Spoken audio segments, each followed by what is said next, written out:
আসসালামু আলাইকুম ওয়া রাহমাতুল্লাহি ওয়া বারাকাতুহু। সম্মানিত আমার ছোট্ট বন্ধুরা, আশা করি তোমরা সকলেই ভালো আছো।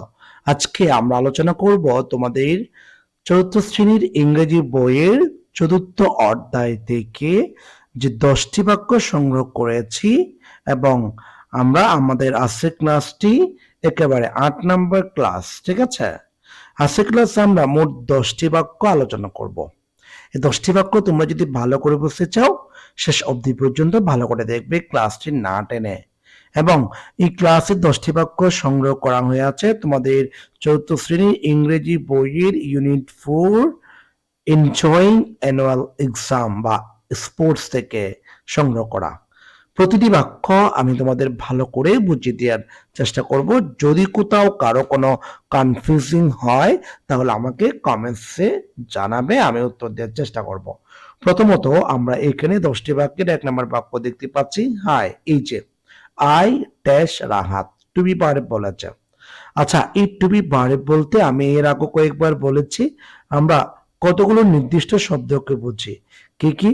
এম, ইজ, আর একটা হচ্ছে আর, তারপরে আছে ওয়াজ, তারপরে আছে অয়ার। তার মানে am, is, are, was, were, এই শব্দগুলোই হচ্ছে টু বি ভার্ব। এখান থেকে এম, ইজ, ঠিক আছে, আর এগুলো প্রেজেন্ট টেন্স ইউজ হয়, ওয়াজ, অয়ার এগুলো পাস্ট টেন্স ইউজ হয়। যেহেতু আই সাবজেক্ট আছে, এরপর টু বি ভার্ব হিসাবে সর্বদা এম বসাতে হবে। তার মানে আই এম রাহাত।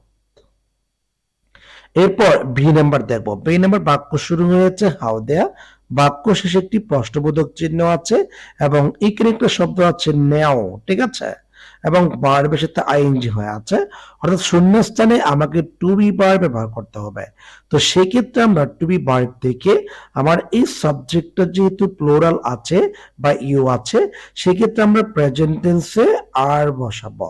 তার মানে how are you doing now. এরপর আমরা সি নাম্বার দেখবো। সি নাম্বার দেখতে পাচ্ছি সাবজেক্টের পর আর আছে, অর্থাৎ এখানে হাউ আছে, তারপর সাবজেক্ট হচ্ছে ইউ, এরপর আর আছে।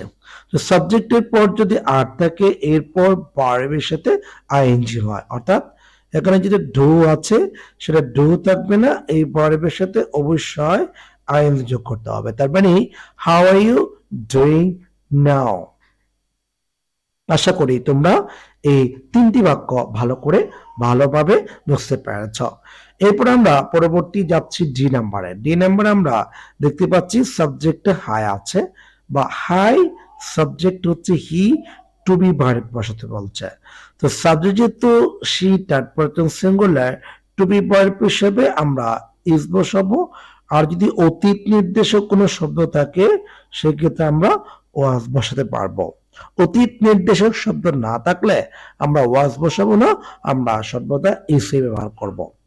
এরপর আমরা দেখছি ই নাম্বার। ই নাম্বারে একটি বাক্য দেখতে পাচ্ছি হাউ, তারপর দেখতে পাচ্ছি এভরিথিং, ঠিক আছে। এভরিথিং কিন্তু থার্ড পারসন সিঙ্গুলার, ভার্ব নেই, কেননা এটা যদি সাবজেক্ট হয় তাহলে আমার ভার্বটি হবে সিঙ্গুলার। তো টু বি ভার্ব থেকে আমাদের সিঙ্গুলার ভার্ব হচ্ছে একটি, সেটি কি ইজ, প্রেজেন্ট টেন্সে। পাস্ট টেন্সে যদি নিতে চাও তখন তোমাকে ওয়াজ ব্যবহার করতে হবে। আশা করি আমরা বুঝতে পেরেছি। এরপর আমরা এফ নাম্বার দেখব। এফ নাম্বারে আমরা দেখতে পাচ্ছি সাবজেক্ট হচ্ছে ইউ। ইউ কোন সাবজেক্ট? সেকেন্ড পারসন, ঠিক আছে। কোন পারসন? Second person subject. এরপর আমরা এখানে গ্যাপ দেখতে পাচ্ছি, গ্যাপে কি বসাবো? ইউ যেহেতু third person plural, you third person plural, সেহেতু আমরা কি বসাবো?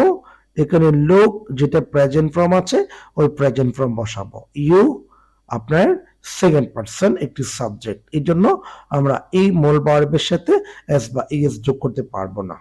আশা করি আমরা বুঝতে পারছি। এরপর আমরা জি নাম্বার দেখব। জি নাম্বারে এখানে সাবজেক্ট আছে আই, আই হচ্ছে কি সাবজেক্ট। এরপর আমরা এখানে কি আছে? বি আছে, বি মানে টু বি ভার্ব। তা আমরা আই এর পর প্রেজেন্ট ইনডিফিনিট টেন্সে টু বি ভার্ব থেকে কি বসায়? খালি একটি শব্দ আমরা বসাতে পারি প্রেজেন্ট ইনডিফিনিট টেন্সে, সেটা হচ্ছে আই এম, আই এম। আশা করি আমরা বুঝতে পেরেছি।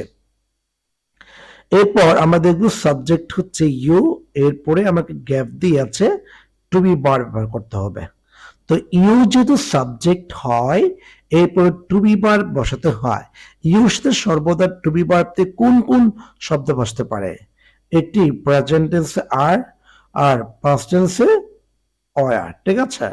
এখানে তো অলরেডি দেখতে পাচ্ছি আমরা বাক্যের মধ্যে অতীত নির্দেশক এমন কোন শব্দ নাই, যেহেতু নাই আমরা অয়ারটাকে বাদ দিয়ে আমরা কি করব, আর বসাবো।